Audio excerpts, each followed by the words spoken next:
Assalamualaikum warahmatullahi wabarakatuh. Yang saya hormati Ibu Kepala Sekolah, Ibu Samsi Surya Mujani, serta Bapak Ibu Guru sekalian, Bapak Ibu Guru SD Negeri 1 Semakar Buyo.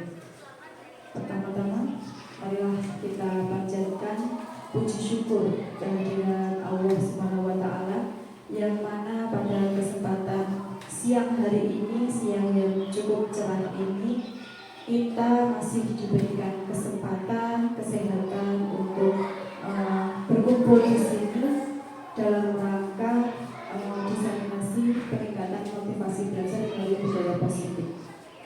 Baik, Bapak Ibu sekalian, mohon maaf ya sebelumnya, di sini bukan saya kok yang paling pintar, tidak, atau di sini ya saya yang paling bisa, tidak, atau berniat menggurui Bapak Ibu sekalian, tidak. Saya berdiri di sini hanya untuk menjalankan tugas dalam pendidikan saya, pendidikan guru penggerak, yaitu untuk melakukan diseminasi budaya positif kepada rekan-rekan guru sekalian. Nanti semoga apa yang saya sampaikan di sini bisa bermanfaat, dan semoga juga nanti Bapak Ibu guru termotivasi untuk mengikutinya juga, untuk mengikuti program guru pemberdayaan nantinya. Seperti itu. Baik, mungkin budaya positif di sini sudah tidak asing lagi bagi Bapak Ibu guru sekalian, karena tentunya kita di dunia pendidikan sering bergelut dengan istilah-istilah seperti ini.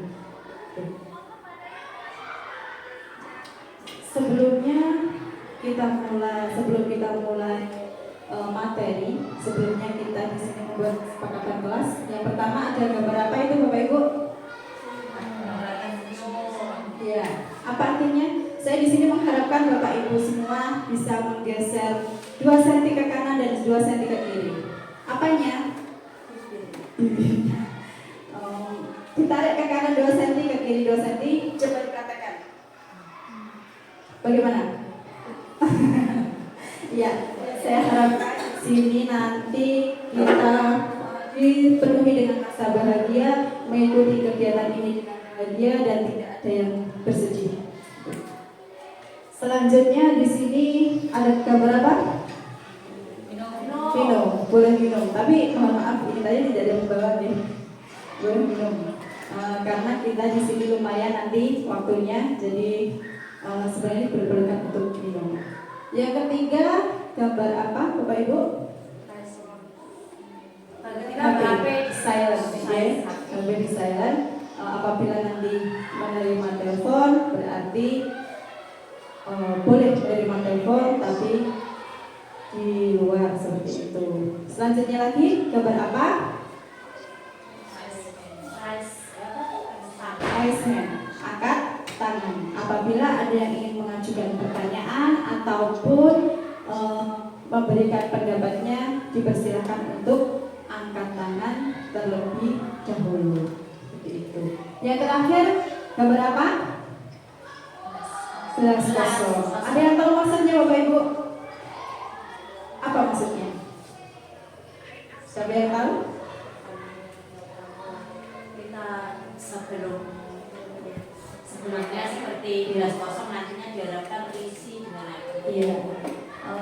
Di sini kita semua adalah kita anggap sebagai gelas yang kosong, yang diharapkan kita tidak cepat puas dengan apa yang kita peroleh, tidak cepat puas dengan apa yang kita pelajari. Jadi kita selalu menyediakan tempat dan ruang untuk selalu belajar dan belajar. Makanya di sini disimbolkan seperti gelas kosong. Nah, di sini ada pertanyaan Bapak Ibu sebelum kita mulai. Nanti kita cocokkan jawabannya setelah kita pelajari apakah sama Bapak Ibu. Yang pertama, apakah Bapak Ibu setuju bila hukuman dapat mendisiplinkan siswa? Setuju tidak Bapak Ibu? Hukuman dapat mendisiplinkan siswa. Mungkin apabila ada siswa yang berbuat kesalahan, kita hukum, niat kita untuk membuat mereka disiplin. Setuju atau tidak? Setuju? Siapa yang setuju coba? Setuju. Yang lain bagaimana?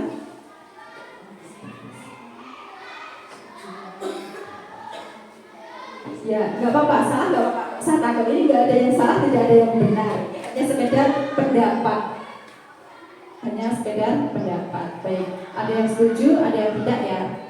Yang kedua, pemberian hadiah dapat meningkatkan prestasi siswa. Setuju atau tidak? Tidak setuju. Alasannya apa? Nanti kita bisa bahas juga ya. Kenapa setuju? Tidak, nanti kita bisa bahas. Yang ketiga, guru harus dapat memberikan solusi bagi setiap permasalahan siswa. Setuju tidak? Guru harus dapat memberikan solusi bagi setiap permasalahan siswa. Tidak setuju?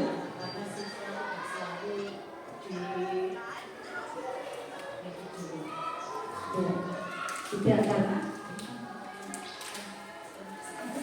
ada beberapa yang harus diselesaikan. oh gitu, maksud siswa harus menyikapinya sendiri.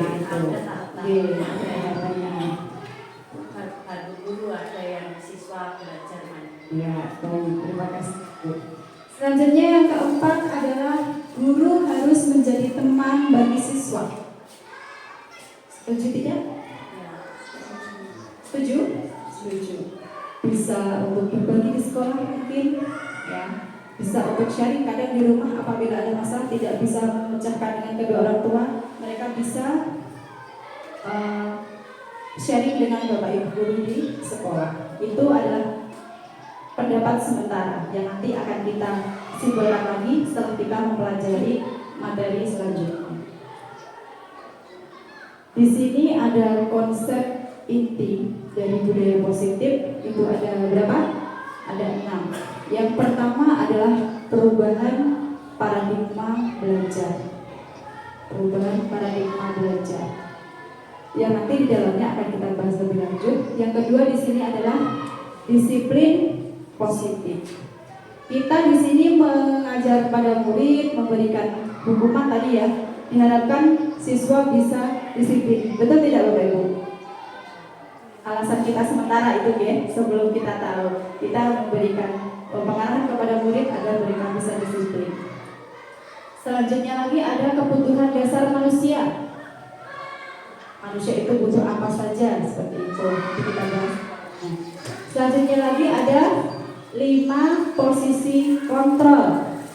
Guru sebagai apa, guru sebagai apa, seperti itu. Selanjutnya lagi ada keyakinan kelas, dan saya yakin di sini Bapak Ibu sekalian pasti sudah membuat keyakinan di kelasnya masing-masing. Mungkin ada yang belum di sini? Sudah dipasang mungkin ya. Iya, di sini malah belum terpasang ya Bapak Ibu. Selanjutnya lagi ada segitiga restitusi, di mana ini adalah untuk memecahkan sebuah permasalahan atau sebuah kasus yang dilakukan oleh siswa. Yang pertama, materi yang pertama tadi adalah perubahan paradigma belajar atau paradigma baru. Di sini Ki Hajar Dewantara menekankan pentingnya pendidikan yang berpusat pada murid. Apa maksudnya Bapak Ibu berpusat pada murid? Ada yang tahu?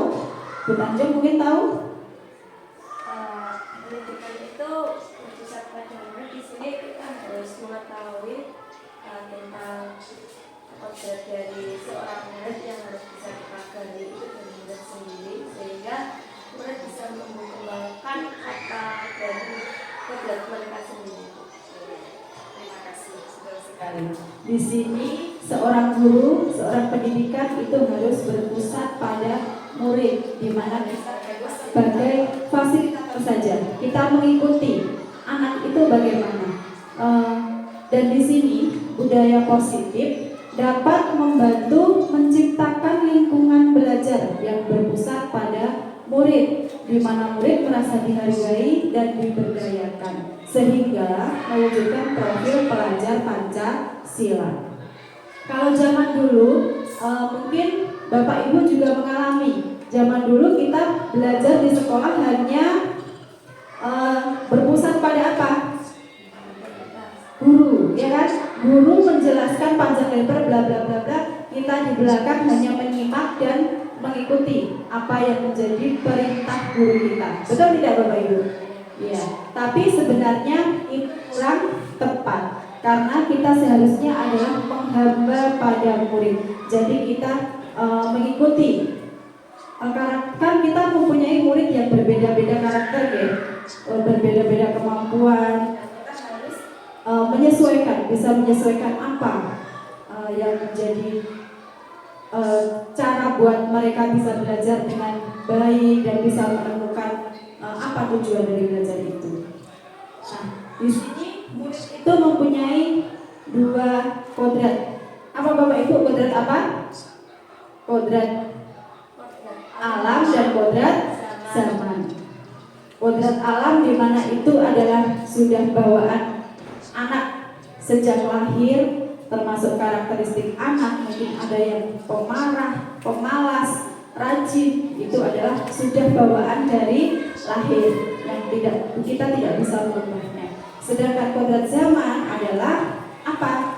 Di mana sekarang ini kita dituntut untuk mengikuti abad 21, di mana kita harus bisa menyesuaikan perkembangan zaman, teknologi dan anak-anak juga harus bisa mengikuti itu. Itu yang dimaksud dengan kodrat zaman. Nah, setelah mereka merasa dihargai, oh ya, saya Bu Guru mau mengikuti gaya belajar saya seperti itu. Akhirnya kita bisa mewujudkan profil pelajar Pancasila. Ada berapa Bapak Ibu? Nyanyi dulu biar gak ngantuk ya. Yo, kita semua bisa berdiri dulu. Yo, berdiri dulu. Kita nyanyi bersama-sama. Yo, kita mulai. 1, 2, 3. Belajar Pancasila, beriman dan bertakwa pada Tuhan Yang Esa dan berakhlak mulia, berkebinekaan global, gotong royong mandiri, kreatif dan bernalar kritis. Baik, terima kasih tepuk tangan untuk kita semua Bapak Ibu. Nah, baik, profil Pancasila ada 6 ya, nanti akan kita bahas juga. Nah, sekarang ada permainan. Cobalah buka. Coba Bapak Ibu mengepalkan tangan kanan ya, tangan kanan. Kalau berpasangan berarti Pak Moko udah berpasangan ya. Coba berpasangan dengan satu teman lainnya, berhadapan aja, nggak usah pindah tempat, nggak apa-apa. Tangannya menggenggam. Bu Umi berarti sama Anissa. Ya. Pak ini pengamat. Baik. Coba kepalkan tangan satu aja Bapak Ibu, tangan. Saling menggenggam dan saling membuka. Coba bisa tidak? Bu Umi membuka tangan Bu Anissa dengan genggaman, sama-sama membuka. Bisa nggak membuka? Nah, apakah bisa seperti itu? Coba diterangkan. Mbak Anissa jangan kalah ya. Kita harus buat. Soalnya di tangan kita ada sesuatu yang harus kita pertahankan. Misalnya emas berlian, sangat direbut tapi nggak boleh. Tidak bisa? Ya, tidak bisa. Apa artinya itu Bapak Ibu? Ayo. Nah, niat kita nggak membuka kan juga kita nggak bakal terbuka kan? Ya kan? Kita mempertahankan sesuatu di sini. Nah, saling memendam. Maka kesimpulannya apa? Sesuatu motivasi itu asalnya dari mana? Dari diri kita sendiri. Orang lain tidak bisa membuka apabila diri kita tidak bisa membuka diri kita dulu. Paham maksudnya Bapak Ibu? Nah, seperti itu. Jadi segala sesuatu motivasi itu berasal dari diri kita sendiri. Bu Arpo uyak, ayo bumi melu guru penggerak.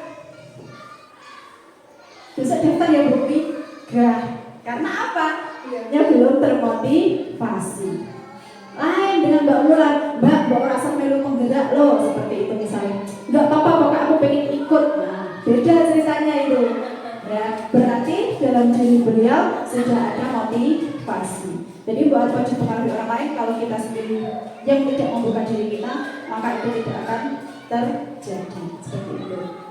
Baik, ini hanya sekedar permainan saja. Selanjutnya, di sini ada miskonsepsi tentang teori kontrol. Ilusi itu apa Bapak Ibu? Gambaran ya. Gambarannya kan guru ini mengontrol murid. Bisa tidak Bapak Ibu? Guru mengontrol murid. Jadi, hei, gini. Itu kan gambaran kita, tapi pada kenyataannya mungkin tidak sejalan dengan apa yang menjadi rencana atau gagasan kita. Seperti itu. Selanjutnya, miskonsepsi yang kedua yaitu ilusi bahwa kritik dan membuat rasa bersalah mampu menguatkan karakter. Membuat rasa bersalah. Jadi misalkan ada anak yang tidak mengerjakan PR, terus kita bilang begini, kamu nggak kasihan ya sama orang tua, sudah mencarikan uang untuk sekolah tapi kamu malah seenaknya sendiri. Itu kan seolah membuat mereka bersalah bahwa mereka tidak belajar dengan sungguh-sungguh. Itu akan mampu menguatkan karakter mereka untuk merubahnya. Kira-kira itu akan berhasil tidak Bapak Ibu?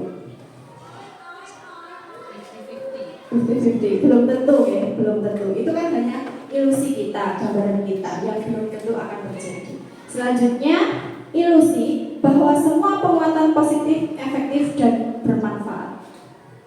Nah, di sini sebenarnya penguatan positif itu seharusnya bermanfaat. Tapi kembali tadi seperti angkat tangan, walaupun diberi penguatan, kalau kita tidak berusaha membuka diri untuk merubahnya, maka penguatan itu tidak akan terjadi. Selanjutnya lagi ada ilusi bahwa orang dewasa berhak memaksa. Kira-kira kita pernah melakukan tidak Bapak Ibu? Orang dewasa berhak memaksa. Sering ya, terutama di rumah sama anak kita sendiri. Ayo, kamu harus begini, kamu harus juara 1. PR harus dikerjakan, harus benar semua. Nah, seperti itu. Itu kan ilusi. Sebenarnya itu kan boleh tidak Bapak Ibu memaksa? Tidak ya, kita harus mengikuti alur anak. Nah, ini adalah miskonsepsi tentang teori kontrol. Nah, di sini mengubah paradigma stimulus respon ke pendekatan teori kontrol. Kita beranggapan bahwa kebutuhan kita adalah sama. Betul tidak Bu? Bahwa kita mempunyai kebutuhan yang sama. Tidak, pada kenyataannya adalah apa? Kebutuhan kita berbeda. Kebutuhan kita berbeda-beda. Itu adalah stimulus teori pandangan tentang dunia kita. Yang pertama, teori kontrol kita. Yang kedua, kita beranggapan bahwa semua orang melihat hal yang sama. Betul tidak? Tidak. Realitanya apa? Pasti setiap orang itu memiliki gambaran yang berbeda-beda. Memiliki gambaran yang berbeda-beda. Selanjutnya, kita mencoba mengubah orang agar berpandangan sama dengan kita. kabeh uang berarti harus sama dengan kita. Enggak bisa seperti itu kenyataannya seperti ini, kita harus sama. Nah, bisa tidak? Tidak, itu adalah hak manusia masing-masing ya, yang mana kita berusaha memahami pandangan orang lain tentang dunia. Kita harus bisa menghargai perbedaan. Seperti itu adalah teori kontrol. Yang kedua, perilaku buruk dilihat sebagai suatu kesalahan. Anggrek mesti keliru, betul tidak? Tidak. Orang mesti, belum tentu ya. Yang benar adalah apa? Semua perilaku itu memiliki tujuan dan semua pasti memiliki alasan. Ya. Kenapa saya melakukan ini? So kadang ada yang mencuri beras misalkan. Orang kan beranggapan, oh itu jelas salah seperti itu. Tapi sebenarnya apa? Dia mencuri beras untuk apa? Untuk menghidupi keluarganya. Berarti ada alasan, ada tujuannya. Yang lain, selanjutnya, orang lain bisa mengontrol saya. Orang lain bisa mengontrol saya. Mau Bapak Ibu dikontrol? Mau tidak? Tidak. Apa? Hanya Anda yang bisa mengontrol diri Anda. Sekarang, saya bisa mengontrol orang lain. Oh, pokoknya tak kendalikan, anak-anak tak kendalikan gampang. Nanti saya atur seperti ini. Kenyataannya apa? Realitanya kita tidak bisa mengontrol orang lain karena mereka mempunyai kendali dalam diri mereka sendiri.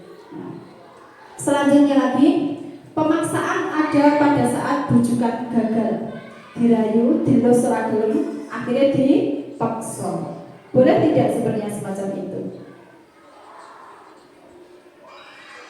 Tuh, ayo sinause pada ragilum toh, bengkok. Nah, jurusnya keluar. Biasanya itu terjadi pada ibu-ibu ya. Seperti itu. Iya. Nah, seharusnya apa? Kolaborasi dan konsensus menciptakan pilihan-pilihan baru. Kita membuat kesepakatan berkolaborasi. Tapi ya penake belum mungkin kan seharusnya itu. Selanjutnya lagi, model berpikir menang atau kalah. Kita kadang apa namanya ya? Pesimis dulu sebelum melakukan sesuatu. Nah, seharusnya kita optimis, kita pasti menang, kita pasti bisa, semacam itu. Nah, itu tadi Bapak Ibu tentang stimulus respon lawan teori kontrol.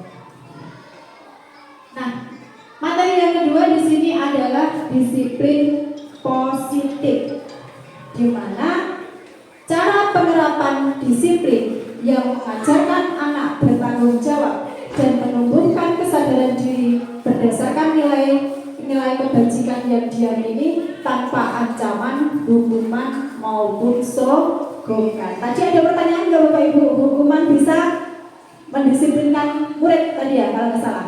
Nah, tadi kita sudah setuju, ada yang setuju, ada yang tidak tadi ya.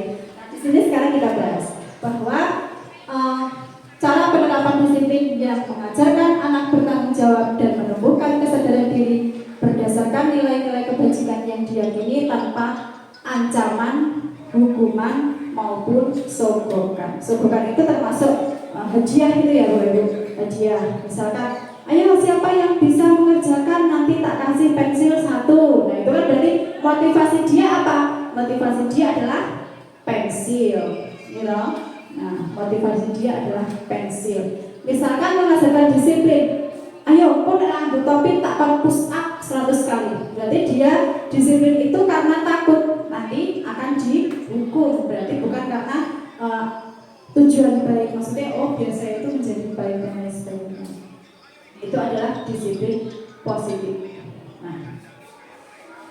Nah, apabila kita sudah menerapkan disiplin positif secara benar tanpa ancaman, hukuman maupun sogokan tadi, kita mengharapkan murid-murid kita akan menjadi murid-murid yang mempunyai karakter pelajar Pancasila seperti yang tadi sudah kita nyanyikan ya, yaitu ada beriman dan bertakwa kepada Tuhan Yang Maha Esa dan berakhlak mulia, berkebinekaan global, gotong royong, kreatif, mandiri, dan bernalar kritis. Itu yang diharapkan dari murid-murid kita nanti apabila disiplin itu sudah bisa diterapkan, sudah bisa mereka pahami, maka nantinya karakter-karakter ini akan muncul secara sendirinya dari murid-murid.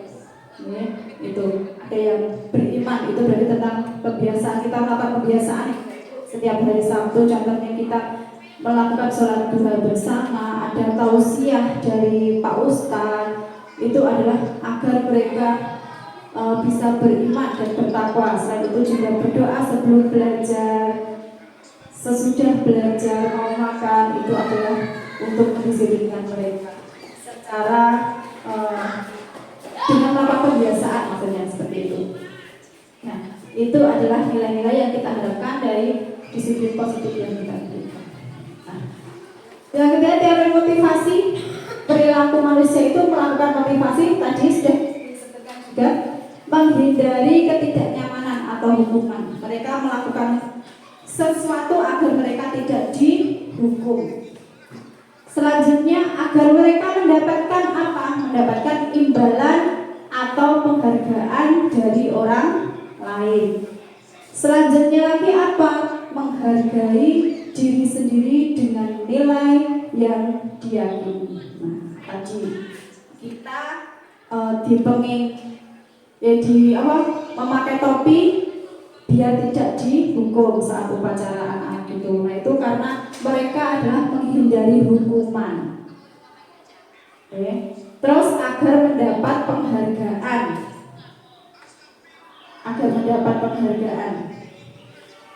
Selain itu, untuk menghargai diri sendiri, mereka, oh iya, aku bisa, berarti aku harus melakukan itu, seperti itu. Bapak Ki Hajar Dewantara menyatakan bahwa untuk menciptakan siswa yang merdeka, maka syarat utamanya harus mempunyai disiplin yang kuat, yaitu disiplin diri yang berasal dari motivasi internal dari dalam diri sendiri, seperti membuka kepala tangan tadi. Jika tidak mempunyai motivasi internal, maka diperlukan motivasi eksternal orang lain untuk mendisiplinkan dirinya. Itu juga dengan diusahakan dengan bukan cara dengan memberikan hukuman atau memaksa atau yang lainnya, seperti itu. Maka yang bisa mendisiplinkan diri itu sebenarnya adalah diri kita sendiri yang utama. Yang kedua, apabila tidak bisa, itu baru orang lain yang mendisiplinkan. Seperti itu.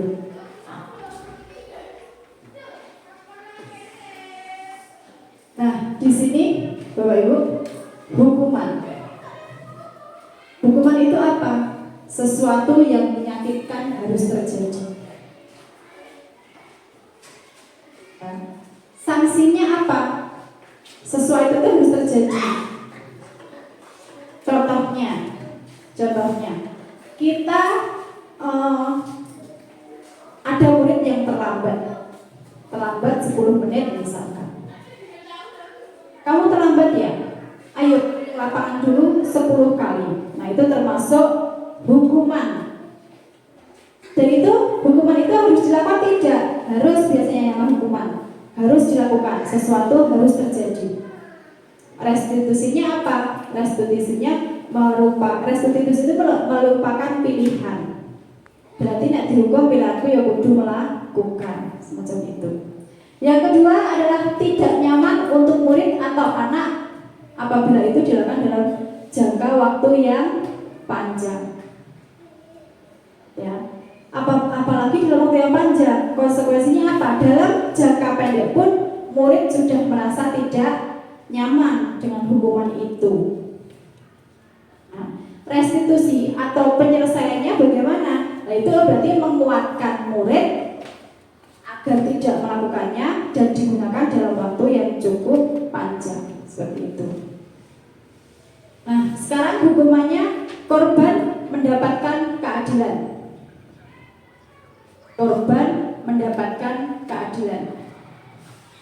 Di sini kira-kira kalau melakukan hukuman, terus kita hukum itu mereka merasa diperlakukan adil tidak, Bapak Ibu? Datangmu telat, gue tak hukum keliling lapangan 10 kali. Anak itu merasa adil tidak? Diperlakukan adil atau tidak? Karena itu konsekuensi seharusnya merasa adil kan, gitu sepertinya. Nah, tapi apa? Korban merasa apa ya? Bapak itu jahat. Beranggapan kan seperti kita seperti itu. Terus kira-kira penyelesaiannya apa? Mungkin bisa diberikan pilihan hukuman yang lain yang akan lebih diperhatikan, seperti itu. Nah, di sini sampai bawah ya Bapak Ibu, kira-kira untuk hukuman ada pendisiplinan, yaitu ada sanksi dan ada restitusi. Restitusi itu adalah penyelesaian. Seperti contoh yang paling akhir, karena ini banyak tidak perlu disebutkan satu-satu. Peraturannya adalah titik-titik kamu harus. Sanksinya apa peraturannya? Apa kamu bisa melakukannya?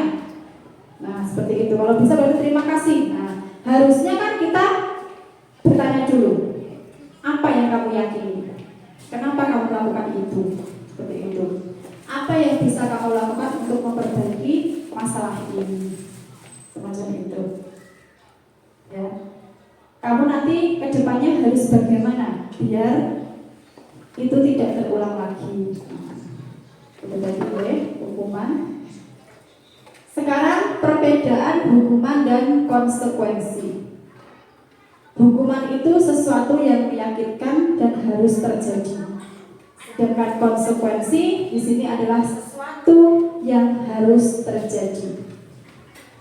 Hukuman di sini adalah membuat anak sakit, baik itu fisik maupun hati, untuk jangka waktu lama. Misalkan seperti ini. Dulu waktu di SD mungkin pernah ada yang tidak mengerjakan PR. Kalau orang-orang tua dulu pernah bercerita pernah dibalang penghapus. Kita Bapak Ibu diduduk penggaris. Bahkan dulu teman saya sendiri ada yang pernah ditampar semacam itu. Itu kan akan selalu diingat anak. Nyatanya apa? Orang tua kita yang dulu dibalang penghapus, diduduk pakai penggaris, itu bisa bercerita kepada kita. Berarti mereka mengingat itu semua sampai saat ini. Berarti itu sakit hati dalam waktu yang cukup panjang. Dan kalau konsekuensi membuat anak merasa tidak nyaman dalam jangka waktu pendek. Misalkan seperti ini, kamu tidak mengerjakan PR, maka kamu harus menulis ulang PR itu sebanyak 2 kali. Nah, sebagai anak kan merasa tidak nyaman ya, jadinya dia sadar, oh lah aku kurang mengerjakan PR, berarti aku juga harus melakukan itu, seperti itu. Yang ketiga, anak untuk hukuman itu anak membenci kedisiplinan. Ya, misalkan dihukum kon push up 10 kali misalnya. Kamu tidak mengerjakan PR, silahkan. Hukumannya adalah kamu push up 10 kali. Jadi mereka benci dengan aturan-aturan itu. Aturan-aturan disiplin itu mereka tidak suka.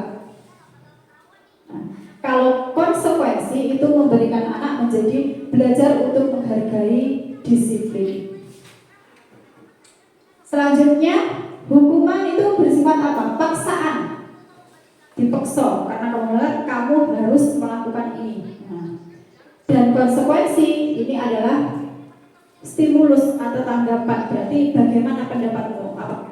Setelah kamu tidak mengerjakan PR, mungkin anak-anak sadar, oh iya Pak, saya tadi tidak mengerjakan PR, jadi ini hal yang harus saya tanggung, seperti itu. Nah, selanjutnya hukuman apa? Mendorong anak untuk menyakiti diri sendiri.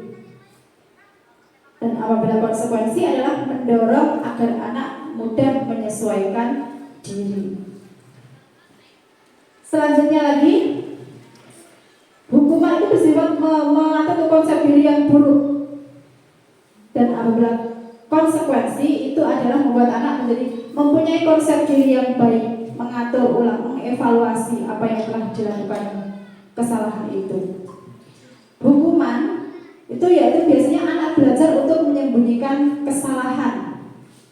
Karena melanggar atau paling terlambat maka dia mengendap masuknya untuk menyembunyikan kesalahannya. Dan apabila kita beri konsekuensi, maka anak belajar untuk mematuhi aturan.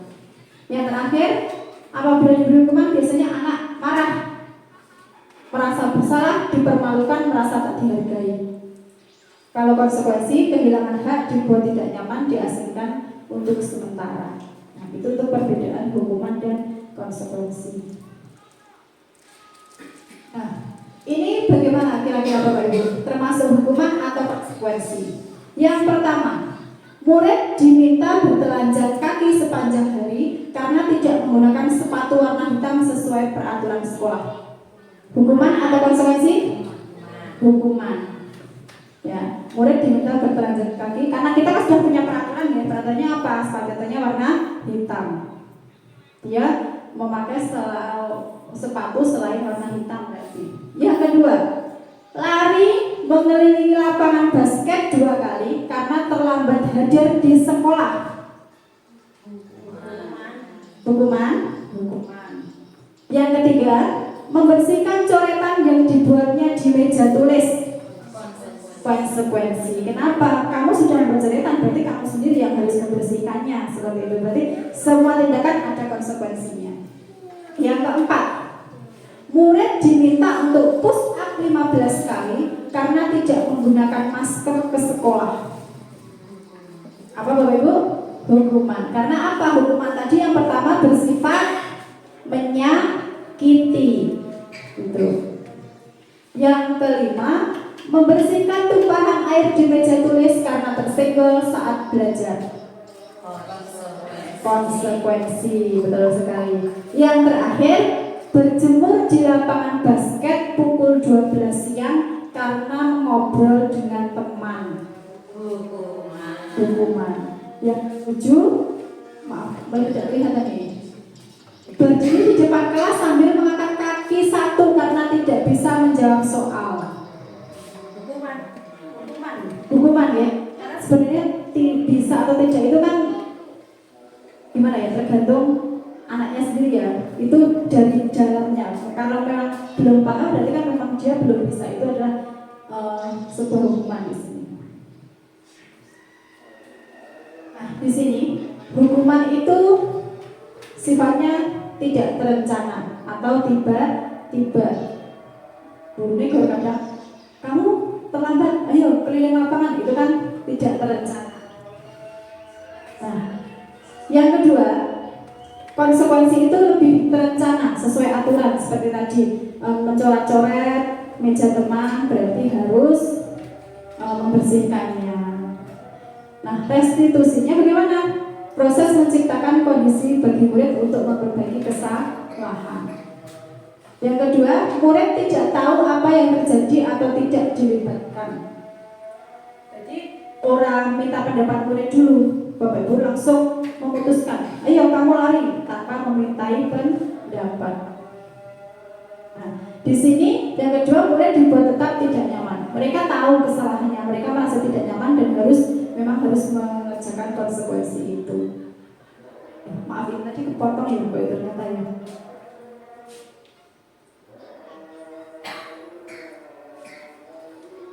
Sekarang yang kedua, selanjutnya dihukum oleh penghargaan. Pengaruh jangka pendek, jangka panjang. Nah, kehilangan motivasi dari dalam diri, tidak menyadari kebaikan dari hal tersebut. Inilah dihukum oleh penghargaan. Apabila kita memberi penghargaan, itu berarti, ayo siapa yang bisa mengerjakan, ibu kasih permen 1. Nah, mereka semangat karena ngerah apa?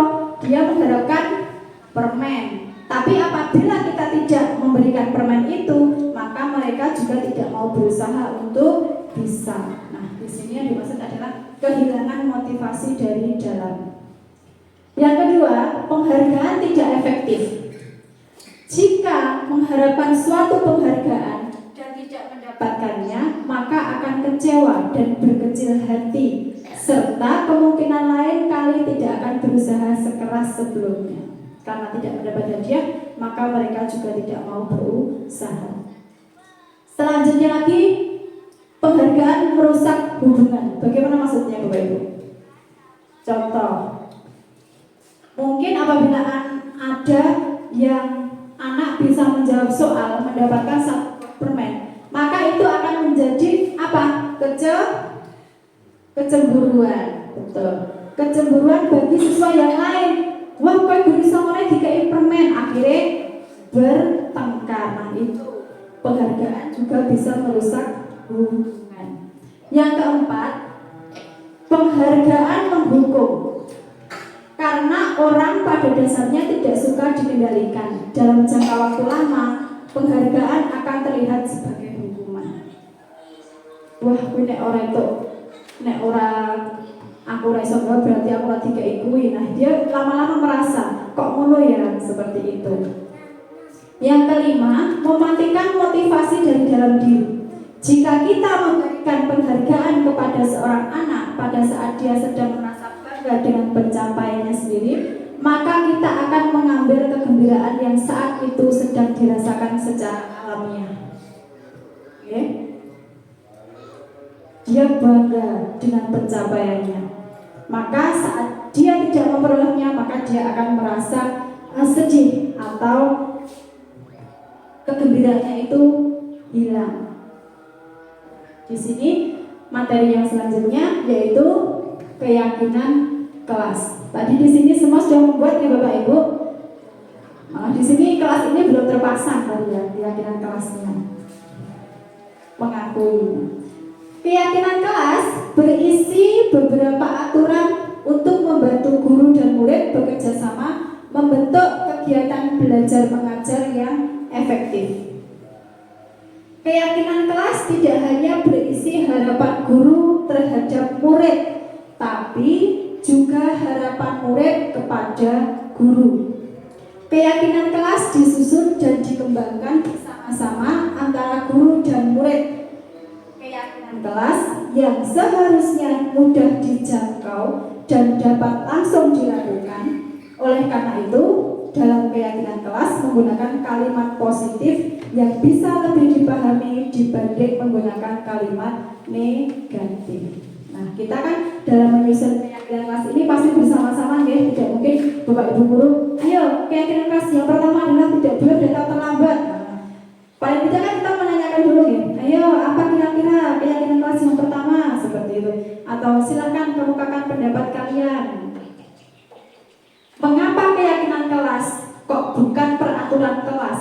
Kenapa harus keyakinan bukan peraturan? Di sini ada gambar. Mengapa kita melakukan hal ini? Yang pertama apa Bapak Ibu? Orang memakai helm. Kenapa kok kita harus memakai helm? Biar apa? Ya aman. Ya, biar aman saat berkendara, biar terlindungi gitu toh. Oh, berarti nek kita mau aman kita juga harus memakai helm. Kita yakin bahwa menggunakan helm itu bisa membuat kita selamat, seperti itu. Yang kedua, gambar apa Bapak Ibu? Mencuci tangan. Kenapa kita harus mencuci tangan? Supaya bersih. Apabila kita makan berarti tangan kita sudah bersih.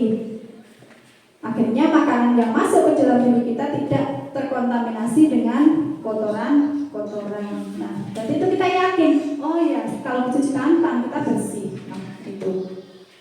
Yang ketiga adalah penggunaan masker. Kenapa harus menggunakan masker? Supaya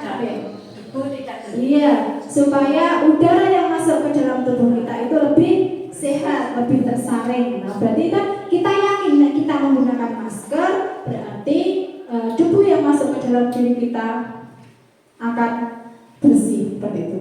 Nah, di sini antara keyakinan versus peraturan.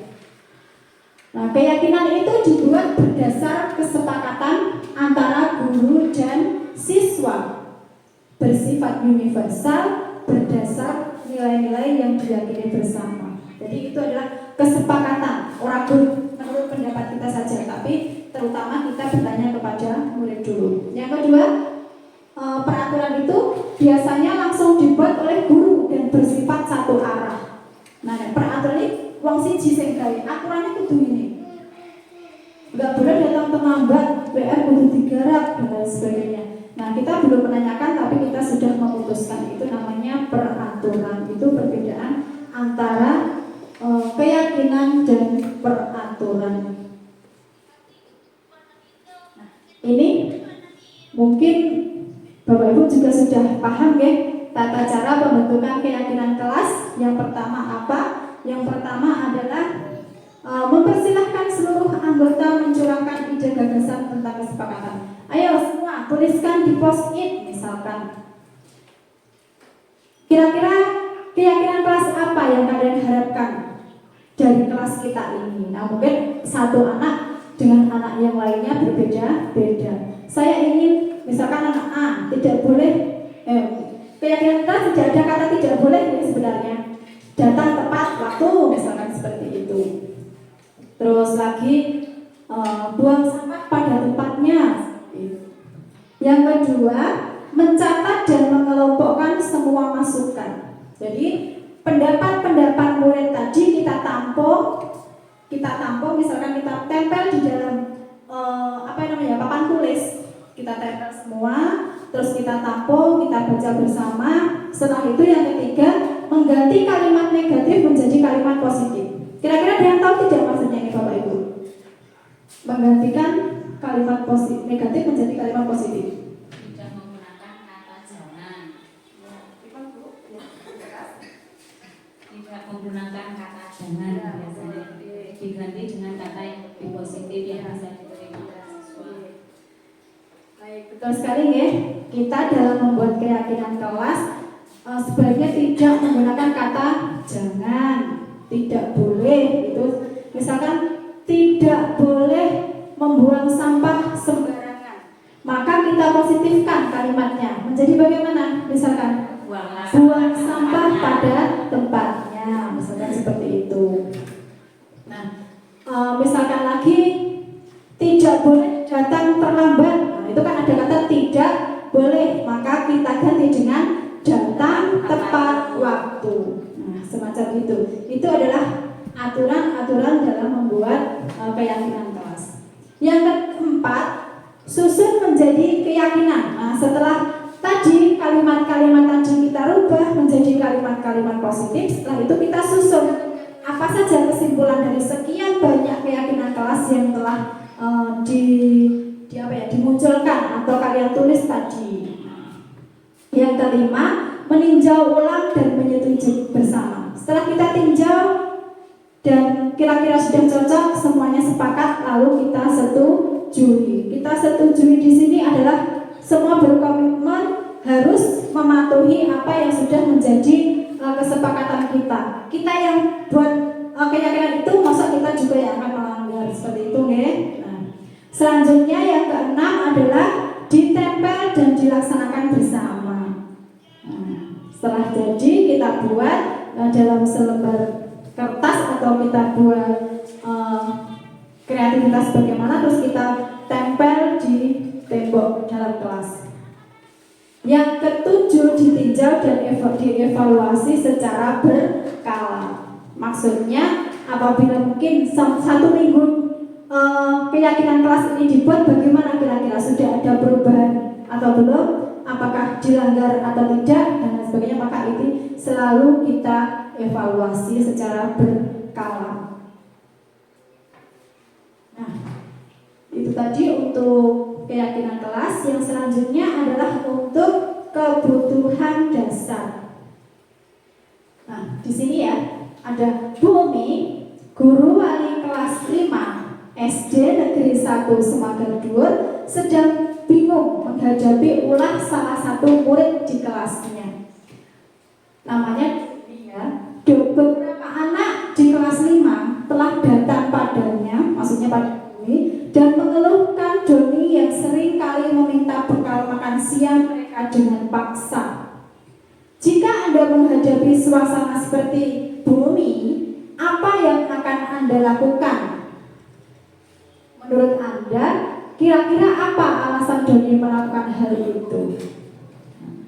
Kira-kira Doni itu kenapa, Bu, kok selalu meminta bekal teman-temannya itu? Tidak dibuatkan sama orang tuanya, ya kan? Kenapa alasan Doni melakukan itu? Mungkin Doni lapar, ya kan? Tidak diberi uang saku, mungkin bisa saja kan?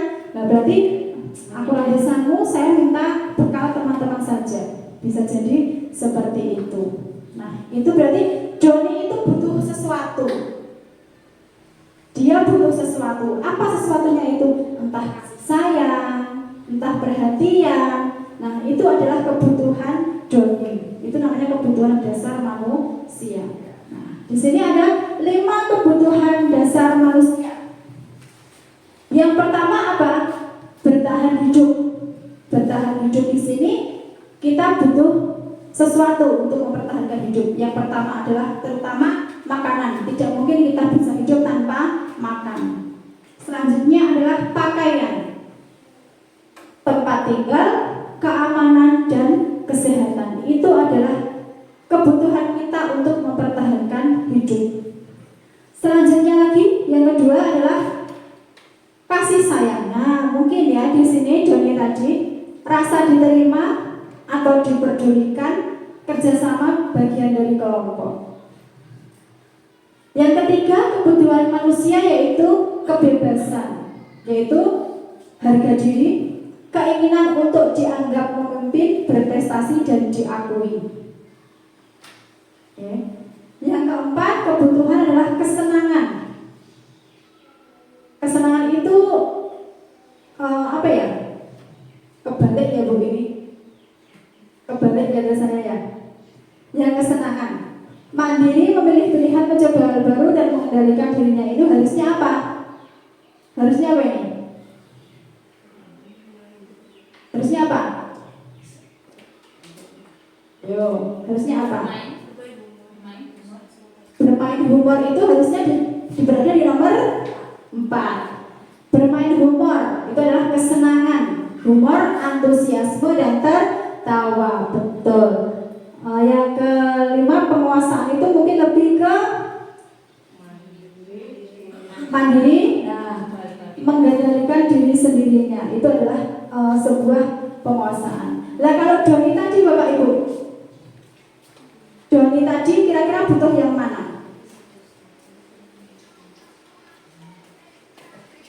Yang mana Doni tadi? Bertahan hidup atau kasih sayang? Antara dua itu ya. Berarti karena daripada semaput, mending minta makanan teman. Itu kan juga termasuk pertahanan kebutuhannya ya. Yang kedua mungkin karena tidak dibuatkan oleh orang tuanya, dia tidak disayang, berarti kurang dipedulikan, merasa kurang dipedulikan itu. Nah termasuk mungkin Bang Doni. Nah itu Bapak Ibu. Selanjutnya adalah posisi kontrol. Nah tadi selanjutnya yaitu posisi kontrol, di mana posisi kontrol guru itu ada berapa?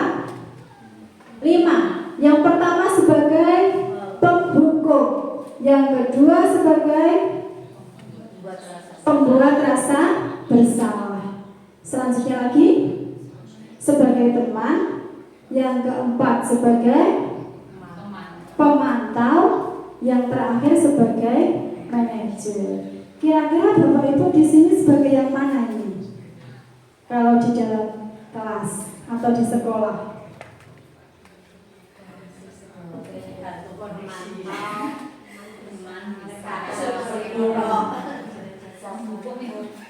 Yang mana kira-kira? Kadang penghukum, kadang membuat rasa bersalah, ya kombinasi ya Bapak Ibu, tergantung situasi dan mungkin juga menyesuaikan emosi dari kita masing-masing. Nah itu berarti manusiawi sebenarnya, manusiawi saja. Selanjutnya lagi di sini contoh sebagai penghukum itu apa? Misalkan ada kok kamu tidak pernah benar melakukannya. Ayo kamu sekarang ganti PR kamu, tulis ulang 5 kali. Nah seperti itu. Itu adalah sebagai penghukum. Di sini ada contoh Bapak Ibu video.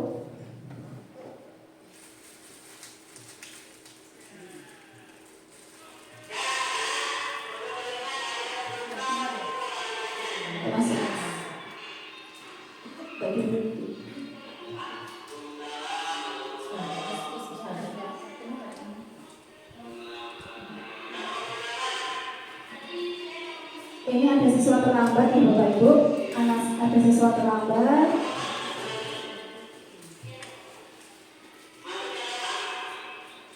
Ditanya, kenapa kok lambat?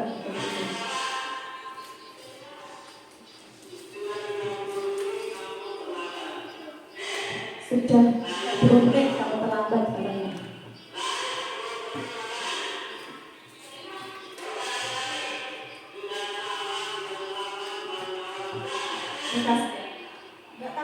Sudah terlambat masih alasan. Nah, silakan kerjakan. Nah, suruh berkeliling lapangan terlebih dahulu. Ini menyakiti ya Bapak Ibu ya. Nah ini tidak boleh. Maka ini adalah sebagai penghukum contohnya. Sekarang pembuat rasa bersalah. Pembuat rasa bersalah di sini contohnya. Saya kecewa dengan kamu. Kamu sudah ibu ajari dengan sepenuh hati tapi kamu tidak mau mendengarkannya. Itu kan biar anak itu introspeksi diri istilahnya. Dia agar mereka itu bisa menyadari bahwa dia adalah salah. Nah, ini contohnya.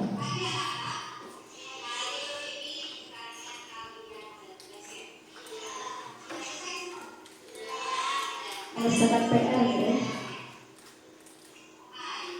Ada yang tidak mengerjakan PR.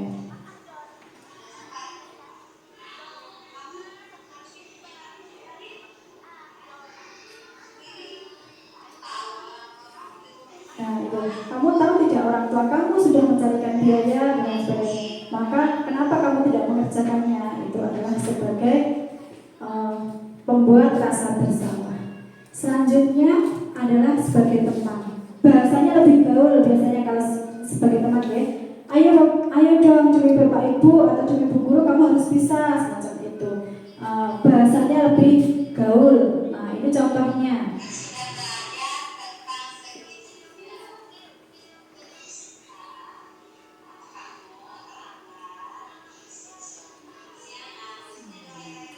Lebih santai. Bisa nggak boleh terlambat ya, itu aja sebagai teman itu. Nah, contoh. Yang lain sebagai pemantau. Jika kamu tidak mengerjakan tugas, maka kamu tidak akan pernah mendapatkan nilai loh. Nah, seperti itu.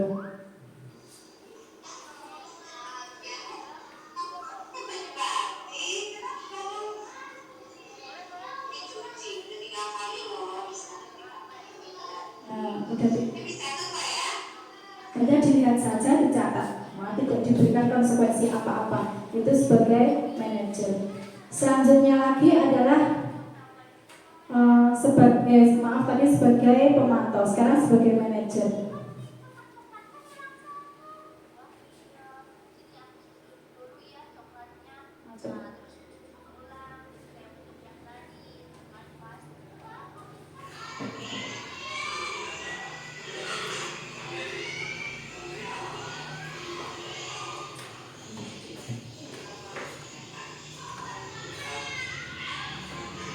Sebagai manajer di sini anak ditanya lebih dulu.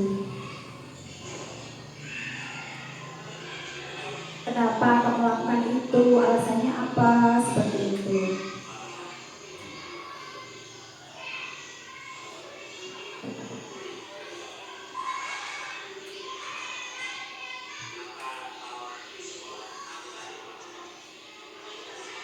Nah, rambutnya disemir Bapak Ibu. Ditanya dulu, aturannya apa kalau di sekolah itu rambutnya warna hitam? Kenapa kok kamu rambutnya berwarna merah? Seperti itu. Berarti nanti selanjutnya apa yang akan kamu lakukan? Seperti itu. Diberikan pengarahan.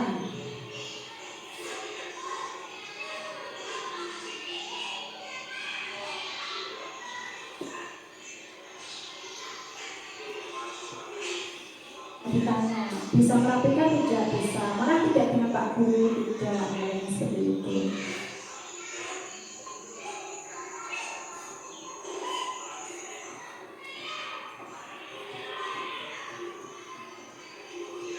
Nah, membuat kesepakatan bahwa dia hari Minggu mau memotong rambutnya. Itu ya Bapak Ibu, itu sebagai manajer.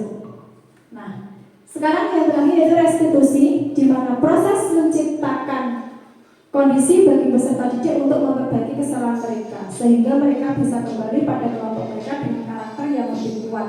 Restitusi adalah penyelesaian masalah. Di sini saya punya contoh penerapan restitusi. Kebetulan di sekolah kita sendiri ya Bapak Ibu, pada hari Senin yang lalu upacara ini anak-anak kita tidak memakai atribut lengkap. Nanti di sini saya menanyakan, kenapa kok nggak pakai topi? Katanya lempang. Seperti itu. Kesalahanmu apa? Kenapa kamu dipanggil ke sini? Dia sadar, saya tidak memakai topi Bu. Seperti itu.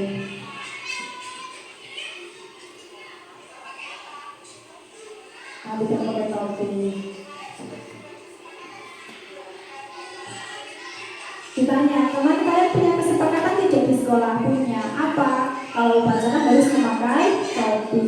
Dia sadar. Setelah itu, nanti kira-kira apa yang akan kamu lakukan selanjutnya? Katanya, saya akan memakai topi Bu, tidak akan mengulanginya. Nah, itu kita menguatkan, meyakinkan dan hari ini salah apa seperti itu ya, karena manusiawi yang namanya kesalahan, yang penting kita tidak mengulanginya. Nah, itu adalah contoh penerapan restitusi yang dilakukan kemarin ya.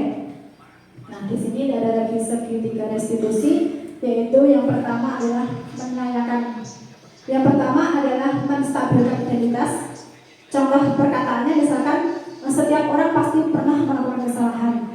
Tidak apa-apa kita hari ini salah, tapi semoga besok kita tidak mengulanginya lagi. Itu contoh adalah menstabilkan identitas. Selanjutnya yang kedua adalah validasi kebutuhan.